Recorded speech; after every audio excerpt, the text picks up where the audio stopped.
Hey guys, it's Adam Rose, Western Ohio Mortgage. I'm the Vice President, Senior Loan Officer here in Sydney, Ohio, and it's another episode of the Mortgage Guy Podcast. And today is the one you get to learn about Caven Risk and his company, Brokers Real Estate, on the north end of Sydney. So first off, Caven, thank you for coming on. I know we had a little bit of prep time, so a little bit over a week, but I really do appreciate you taking the time this morning to come on the show. And the first thing I wanted to talk about is just kind of a shameless plug, right? The shameless plug is, tell us about yourself, tell us about brokers, and what you guys are all about. Well, good morning, and thank you for inviting me. I'm very bad as far as the elevator speech, but believe it or not. That's all right. I'm not very good at elevator speech either. Yeah, and not being a braggart. So, but what to me is hard to imagine is I look at you and how young. This is my 40th year in real estate. So, do we have a big party for 40 years? We're keeping that quiet, so I don't know how many people will see this. Not anymore. Yeah, not anymore. Right, so we got a couple thousand subscribers, so we'll see how many views we get. So I've absolutely loved real estate. Started in it and have I think to be good at something, you want to learn all facets. Right. So did the residential, then I did the house flipping. And at one time I used to teach. Have you heard of Hondros? Oh yeah. That's probably the number one live in-person school for real estate, nursing, mortgage. They do specialties like that. Yeah. So I actually was an instructor there. No, I didn't know that. Yeah. So I taught principles and practice, appraisal, and which is funny because I taught Patty Armstrong. I was her instructor. And then I was the first non-attorney to teach real estate law. So that's what you were using. You were using class time as recruiting time. If you actually, I didn't do that. It worked out pretty good. Yeah. No. So because Patty is still with you. She is still with me. How long has Patty been in the game? I know she'll text me after she sees this, but I think remember? She's 20 plus. Yeah. Crazy, nuts. But we just love it. That's the thing. So. I don't know anybody that's watching this that knows us, knows Patty, and everybody loves Patty. Yeah. I have no idea how she does it. Yeah. To be honest with you. She's always worked. I work all the time. She works more than I do. I was in the office until 8 o'clock last night, and when I left, she was still there. Oh, yeah. I'm not surprised. Yeah. Not surprised at all. Yeah. So the reason I wanted to bring you on, we've had a lot of real estate agents on here talking about the differences between what their real estate company, other real estate companies. And I think our audience have seen and heard so much about residential real estate. And I know you dabble a little bit in the commercial side because I've seen commercial listings and land listings and all that. And I kind of wanted to kind of jump in and learn a little bit more about that. So what's the main difference? Like if you have a client that's looking in general and someone's like, well, why can't I buy that place? And you say, well, that's commercial. So what's the difference between commercial, residential, in nature, right? Well, there's a big difference. And one of the largest, I like to say it's exactly the same but totally different. Right. So it's when you buy a residence, you've got a residential property disclosure. You have all types of people protecting you. Mm-hmm. Yep. In commercial, you're considered an adult. You're a player. You need to know what you're doing. This is where you're going to have a due diligence period where you can inspect the property. And then anything that's not residential, we can put under the umbrella of commercial, but then that would also be investment properties, strip centers, right? Warehousing, manufacturing. I mean, there's a whole gamut. Years ago, I went from having a Remax office in Piqua to working for Miller Valentine in Dayton. And he says, oh, you do commercial? And I said, yeah. And when I started to do that, they are finite. Some people just work with retail. Some people work with development of land. And those are all specialties. Yeah. So. And that's what we kind of want to dive into here in a few minutes. I mean, it's a whole different world. I mean, from the lending standpoint, some people have called me and said, hey, do you do commercial lending? It's like, I can broker it out. It's not something we do here, but it's the wild, wild west. Exactly. There's really no restrictions on what a lender can do or offer or require in the commercial space. Right. We've heard people saying, yeah, it's only 10% down. You could do an SBA loan. Hey, I need a $20,000 non-refundable deposit. I've seen those. Yeah, and there's no charge restrictions. Oh, exactly. Like if you came to me, I was like, well, I'll charge you $50,000 for this loan. You're like, okay, I could do that. That's not how residential world in lending goes. There's nobody to protect you. Yeah, like it's like I said, the wild, wild west. It is. So there are some lenders that specialize in this, and I think they do this because it is a smaller market in nature, right? I mean, there's not as many from a lending standpoint. When it comes to residential, I've got hundreds of buyers looking in this market, right? Correct. In this. So market. in the same market, people looking for commercial real estate might be a few. So I don't know if that's why. It's just like, hey, go do what you want to do. If they want to buy, you can charge them whatever you want. I never quite understood that. There's no protections, but there aren't. There's just nothing. And it's a bigger market because, again, you look at, we just got done selling some land to a business that's coming into town. They'll be expanding. And, this is where, are you buying 10 acres? How do you know it's 10 acres? So when you buy a lot in town with a house, they might do a site survey. Right. But typically, you might want to have a survey done. Where's that building going to sit? Right. So I'm actually going to skip one of the questions Sure. and go down to a different one that's a little bit further down the list about commercial land, since we brought that up. I've seen you list some commercial property, right? Vacant land. I guess when marketing these types of properties, are there additional steps that you take or should take or the buyer should take in order to make sure this makes sense? Like, are there EPA restrictions? Like, hey, I want to build a warehouse facility. That might have something different. I want to build a paint factory. That's going to be different. Right. I don't know even where to start. Like, I have no idea. You'd be like doing EPA. You'd be building restrictions with the city, with the county. What's that look like? Well, one of the things that I like is that I've never called myself an expert in any of this because it seems like I'm constantly learning. So years ago, out on the west side of town before it was developed, there was a restaurant wanted to expand out there. And I think they were going to buy 3 or 4 acres. And we had a purchase contract, but their attorney said, we're not going to use your purchase contract. We want to use ours. And the real major difference was that when they were building the property and doing any excavation, should they find, I'm trying to think what the word would be for like ancient people, like an Indian burial ground or something. It's like you're not allowed to build here. Right. Because then the state comes in and they want to excavate and then see who is there. So that could throw off your timing, So that was one of them. And then as far as the EPA, that's Environmental Protection Agency. Yep. So typically on a commercial property, people want to have what's called a phase 1, which is where they want to know, were there any buried tanks? Were there any spills? And that's important. And then if there was, and again, I got to kind of watch what I say, but we had one years ago where it had been a former gas station. And that way, and they did all the rules to take it out of being a gas station back in the 60s. And what they would do then is, instead of removing the tanks, they buried it, didn't they? They would put a concrete slurry in, because if you don't put anything inside the tanks and it rains, the water table can raise that and it'll bust. So you would put a concrete slurry mixture in. And that's what they did. Then it transferred, became a restaurant, and then it was something else, and then there was a national chain wanted to buy it. And so when they did their title work, they were able to find this, and they said, well, we want to have, so the phase 1 said it was a gas station. And even though they had what's called an NFA letter, which stands for no further action from the EPA, so you think you're good, they said, no, we need to have test borings. So they did test borings on both sides of the tank, and they didn't find anything. And they said, why don't we do one more boring?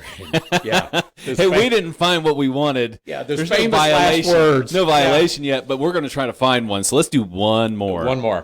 So they for good measure. They went where the pump island was, and believe it or not, that's where they found a leak.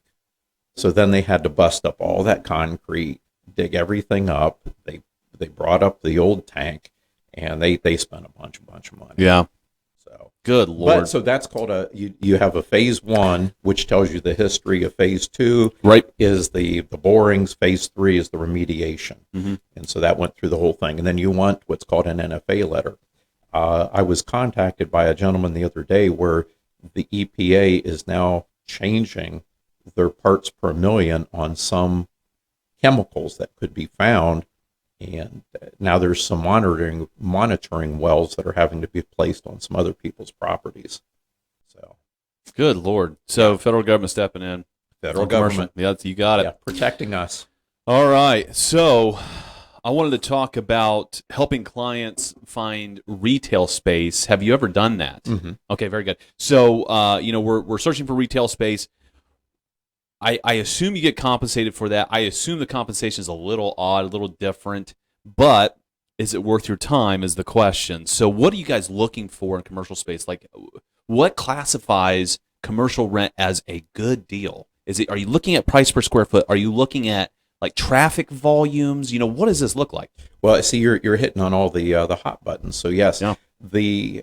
It's comical. We have when you go out on the west side of Sydney, mm-hmm. anybody who wants to come to Sydney, to me it's like musical chairs. You can see all the chairs are full, and they will have somebody that will tell them the retail corridor of Sydney is the intersection of Michigan and Vandemark Road. Right. It's full. So we just got done having another major gas station that wanted to come in and land in that area. It's full.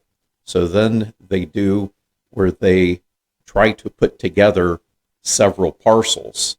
And again, like we're over on the north side of town, we've had businesses that would like to have the corner, have the property next to us, and then us. And all it takes is one person who thinks that their property is worth substantially more than the others, mm-hmm. and it doesn't happen. And that's kind of what we just got done going through that, because again, it was a major gas station that's not in the area that they said this will be perfect. This is where we want to be.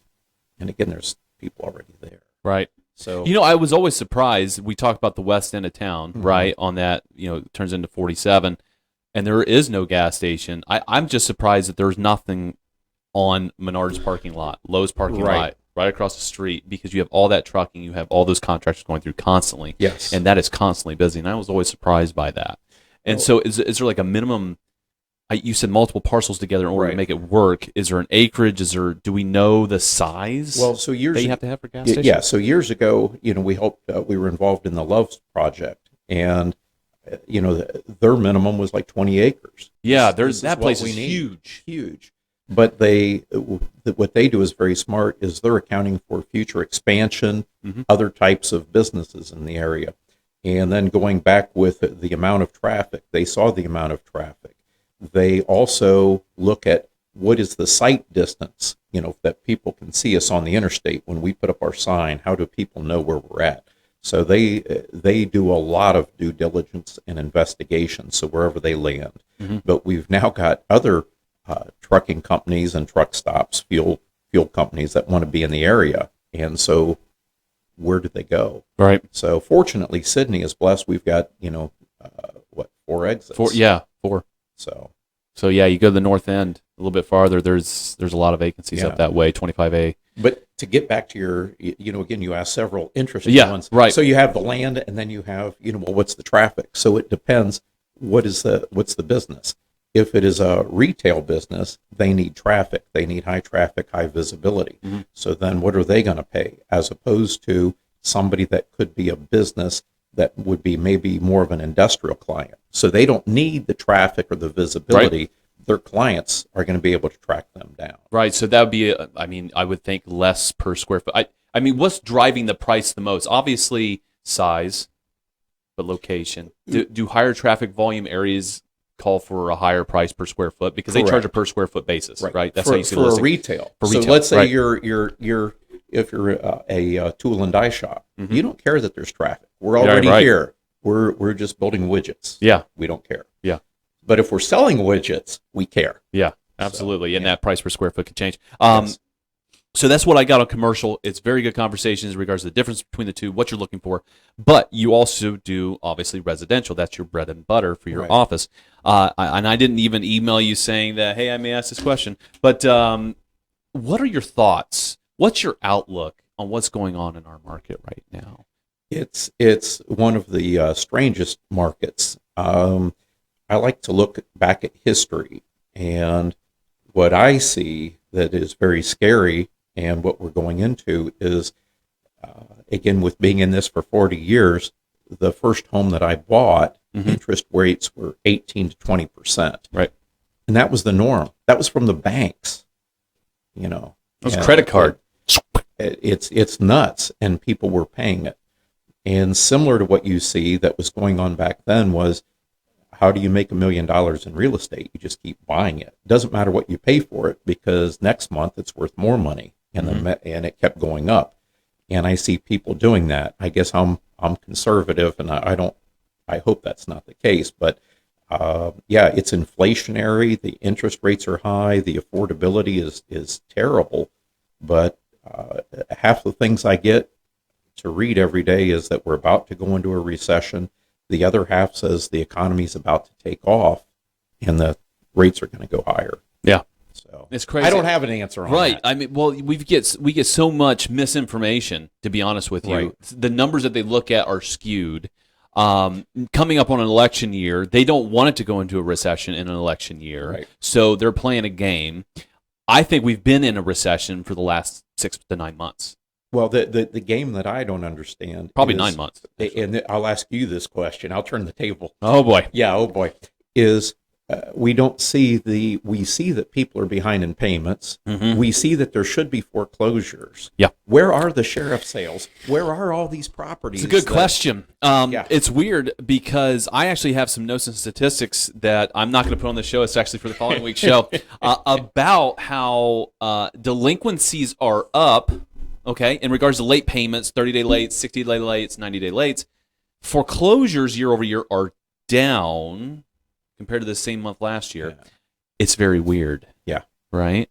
There are no moratoriums anymore, meaning you can't just skip your payments and call it a day because of COVID. That's gone. So unless I don't have an answer. I really don't. I'm trying to look into it because I actually just pulled this data literally yesterday. Yeah. And the data for September had come out, and I was just reading about it. I said, that's weird. You know, we have all these delinquencies. Delinquencies are up like 14%, but foreclosures and foreclosure proceedings and foreclosure letters being sent are down. Right. And how can that be? How? That doesn't make any sense to me. So over the last 3 years, because you and I have talked about, the opportunity that should be right there. Yeah. And it hasn't happened. They keep kicking the can. Correct. So we keep getting calls probably every 2 to 3 months from major lenders telling us that we need to get prepared to start to do short sales again. Yeah. And then nothing happens. Yeah, right. Yep. Yeah. You know what's crazy? I just got a call the other day, and someone going through a situation with them and their spouse, and they're going to do something with the house, and they're like, "Well, I think we're going to end up going through foreclosure." I was like, "Okay, I don't understand this. Yeah. Why are you going to go through foreclosure?" "Well, she doesn't want to pay for it. I don't want to pay for it." I said, "Have you ever thought about selling the house?" What a brilliant idea. Yeah. Right? All right, guys, listen, if you own a home, you're going through some marital issues or whatever the case may be, or you lost a job, all right? Don't be quiet about it and be like, maybe nobody will notice and I'll just deal with it on my own. Sell your house, people. Sell your house. Short sale is an option too. If you feel, hey, I just bought it 6 months ago, there's no way I'm going to make money, I'm going to bring money to the table, that's okay. Work with a real estate agent. They'll talk you through it. You might be able to get qualified for a short sale, which means that your current loan servicer will allow you to sell it for less than what you owe, okay? That could save the day for you. But keep your payments current if you can and try to go through that process. Yeah. We should not see foreclosures ever. In this market, there's so much of an inventory issue. Sell your damn house. Right. Good Lord. We talk about this all the time, and I can't believe it still happens. Yeah. I understand certain circumstances, passing away, moving out of state, something happens there, but if you see it coming, just list it. Right? Yeah. I mean, good Lord. So, all right, moving on to the last piece because I could get really aggravated with that topic. And I have some market updates for the following week, which you'll get to see. Thank you. You're going to have some, there's interesting data that makes zero sense. Anybody we talk to, other lenders in the industry, we're like, okay, based off market conditions, our rates are actually supposed to be coming down right now, but they are not. There's actually downward pressure on the bond market, which should be bringing prices down. Right. But bonds are going up. It's very inverse, right, than a typical market. Right. It doesn't make any sense. So there's some players behind the curtains that we can't see. Something's happening. Well, that's like the banks out west. Right. They failed, and everyone was made whole. How Yeah. can that be? Yeah. Oh, well, you know what's funny is one, the Silicon Valley Bank, Yeah. right? Barney Frank. Does anybody know who Barney Frank is? Right, Congressman. The Frank Dodds Act. The Frank Dodd Act, Yes. who was heavily involved in the new regulation after 2008 about our industry, about making sure we're protecting consumers, not taking advantage, right? All this fun stuff. All sorts of changes have happened in our industry due to this gentleman. Yet he's on the board of a bank that just went through a major failure through failed investments and risky investments. I think it's comical. And they were protected. Yeah, and scot-free. Right. No worries, you're fine, guys. And the reason is because there was a lot of tech companies involved with that bank that could have caused a major ripple effect throughout the markets and crash the stock market. Yeah. That's why they were protected. So you just got to be too big to fail, guys. That's it. Yeah. So last question, real estate related story. So I kind of got away with this or away from this from some of our last clients because they're like, I don't really have a story I can share. Yeah. You're not scared. So do you have any odd real estate related stories? That have If you're happened to you? going odd, then Odd, I had one in crazy. mind. Go, just give me what you got. What you got? Okay, I'll share this with you that really not that many people know, but I was asked to leave a house. Yeah. I was thrown out of a house, and I'll kind of watch where it was at. So, because relatives are still alive, it was very, very funny. These people, sometimes the city, and I'm trying to think who was it down at the county where they regional planning. Okay. So at some point they'll look at an area like Fulkerth Avenue is a good example if you live in Sydney. If you go out to Fulkerth Avenue where the Holiday Inn used to be, and then you go to Asbury's Trailer Park, or not Asbury's, Fulkerth Trailer Park. But over in that direction, you've got Kroger behind you. So the city deemed all those houses through there as business. So you live in a residence, you've been paying a residential mortgage, and now all of a sudden it's considered commercial. So people... Which causes a problem if you try to sell it. Right, because you think you're selling a home, and no, it's the zoning is not residential, and you've got a problem. So that's happened. So these people lived out in the country. It wasn't even in the city, but it got annexed into the city without them knowing it. So then they found out it was annexed, and they wanted to sell it. When it got annexed in, it was annexed in as industrial. And, okay, so I knew that. They didn't want to tell me that, but I get out there, and they wanted like $400,000 for their half acre. Right. Okay. It's a house. It's a 1,200 square foot house. They wanted $400,000. And this has got to be at least 10 or 15 years ago. And I said, how do you arrive at that number? And they said, well, it could be a McDonald's. Exactly. So I don't know how many McDonald's I've you've never seen a in McDonald's industrial park or in the country. or in the country. Could be. Don't know. But I said, you realize you've only got a half acre here. So let's even go on your premise of $400,000 for your property. They need to tear the house down, and then if you called it an acre, that's $800,000 an acre. There's nothing around here at $800,000 an acre. Right. So they didn't like hearing that, and they said, well, since we're zoned industrial, we could be a factory. Again, I don't know how many factories would fit. And just in case you don't know, I can't fit this office building on a half acre. No, and in case you don't know what the square footage is of an acre, is 43,560 square feet. An Correct. Acre. So a half acre is 20,000 square feet, and think of a building for a factory. 10,000 square feet is small. Yeah. So you can't even fit a small building on there. Yeah. And that's what they wanted, and they wanted. Obviously 400,000.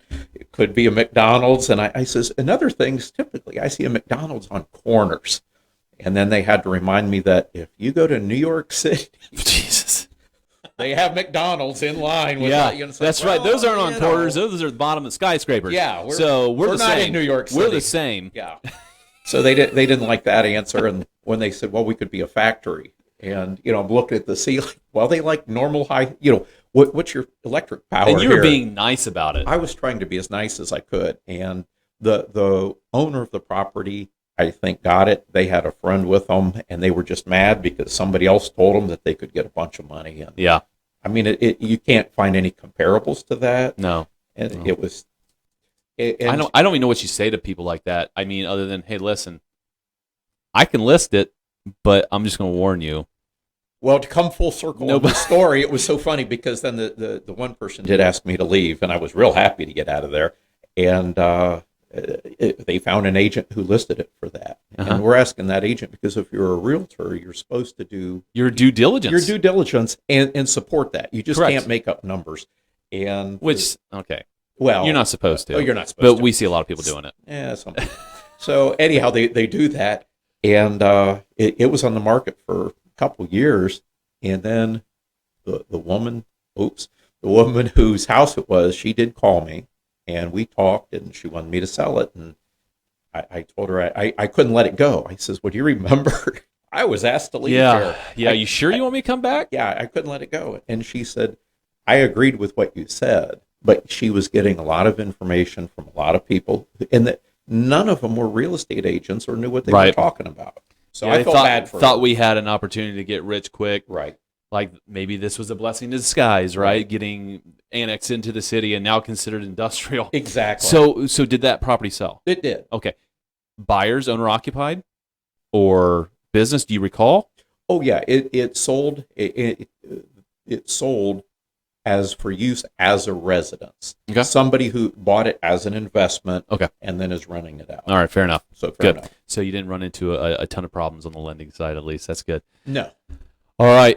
I'm sure we got a lot more stories that we could talk about, but we're going to leave that. Maybe we can come on again, and then we'll have some new topics and get some more stories. But that's all we're going to have this week. Caven, thank you again for coming on. I hope everybody gets a lot of good information out of that. If you're looking to open up a business and trying to figure out where to start, reaching out to your real estate agent and someone that has some experience in commercial real estate, give him a holler, and he can start your shopping process and what you should be looking for in that, and what may or may not be a good deal. So that's it for us this week, guys, on the Mortgage Guy Podcast. Remember, subscribe on YouTube. Check us out on Spotify and Apple Podcasts, and we'll see you guys next week.